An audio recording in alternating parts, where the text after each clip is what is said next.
वित्त मंत्री निर्मला सीतारमण बजट पेश करने जा रही हैं। देखना होगा कि इस बजट में उत्तर प्रदेश के लिए क्या खास रहने वाला है। उत्तर प्रदेश सरकार में कैबिनेट मंत्री अनिल राजभर हमारे साथ मौजूद हैं। बजट दिल्ली में पेश होना है, लेकिन उत्तर प्रदेश की जनता को भी बहुत उम्मीदें हैं मंत्री जी की। महिलाओं के लिए, शिक्षा, स्वास्थ्य, इनके लिए भी जो है एक बड़ा बजट होना चाहिए। बिल्कुल, देखिए, देश की हृदय स्थली उत्तर प्रदेश है और उत्तर प्रदेश के लिए विशेष कृपा तो रहनी ही चाहिए।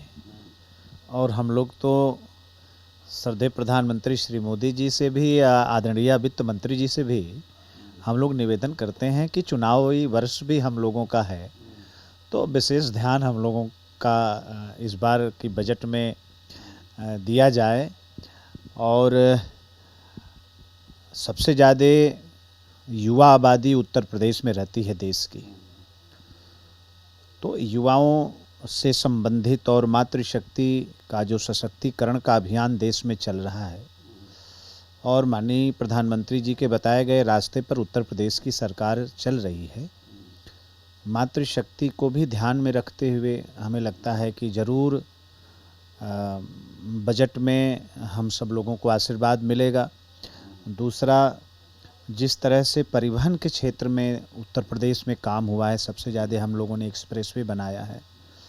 अभी भी सड़कों को और भी सुदृढ़ करने की आवश्यकता है। अभी भी विश्व के बराबर दुनिया में जहाँ कहीं भी बेहतर परिवहन है, उसके मुकाबले उत्तर प्रदेश को हमें खड़ा करना है। तो परिवहन के क्षेत्र में भी आशीर्वाद जरूर मिले, हम लोग तो ऐसा चाहते हैं। विपक्ष लेकिन लगातार ये कहता है कि चाहे दिल्ली का बजट हो, हालांकि 9 फरवरी के बाद से यूपी का बजट भी आना है, कि बजट जो है वो मात्र एक फूलों के गुलदस्ता जैसा होता है, यानी झूठ का जो है जुमला होता है, उसमें उत्तर प्रदेश या अन्य लोगों को अछूता रखा जाता है। तो आपको लगता है कि विपक्ष खुश होगा इस बजट से? विपक्ष तो देखिए, उनको विरोध के लिए विरोध करना है, वो तो कोई ना कोई कमी निकालेंगे। लेकिन पिछले बार ही देखिए कि रेलवे के क्षेत्र में उत्तर प्रदेश को कितना विशेष मिला। और हम अगर इंडस्ट्री ग्रोथ की बात करें तो हमें 2 औद्योगिक पार्क मिले और इतने बड़े जो है रोजगार के सृजन की संभावना आगे बढ़ी। तो हमेशा से उत्तर प्रदेश पर श्री मोदी जी की सरकार की कृपा रहती है, उनका आशीर्वाद रहता है। और निश्चित तौर पर इस बार बहुत विशेष देखने को आपको मिलेगा। प्रतिपक्ष के लोगों का तो भाई कोई ना कोई बात बस कमी निकालना है, उसका विरोध करना है। इतनी बड़ा बजट जो सरकार ला रही है, चाहे उत्तर प्रदेश की हो चाहे देश की हो, तो हमने संसाधन की व्यवस्था की है, हमने सरकारी खजाने को बढ़ाया है, हमने तमाम रास्ते निकाले हैं। तो आज देश समृद्ध हो रहा है, आगे बढ़ रहा है। हम दुनिया की चौथी बड़ी अर्थव्यवस्था है। यूपी में भी बजट पेश होना है, बताया जा रहा है 9 फरवरी को राज्यपाल का भी भाषण होगा, 10 को शोक संदेश, 11 को बजट पेश किया जाएगा। पिछली बार लगभग बताया जाता है 8.8 लाख करोड़ से ज़्यादा का बजट था।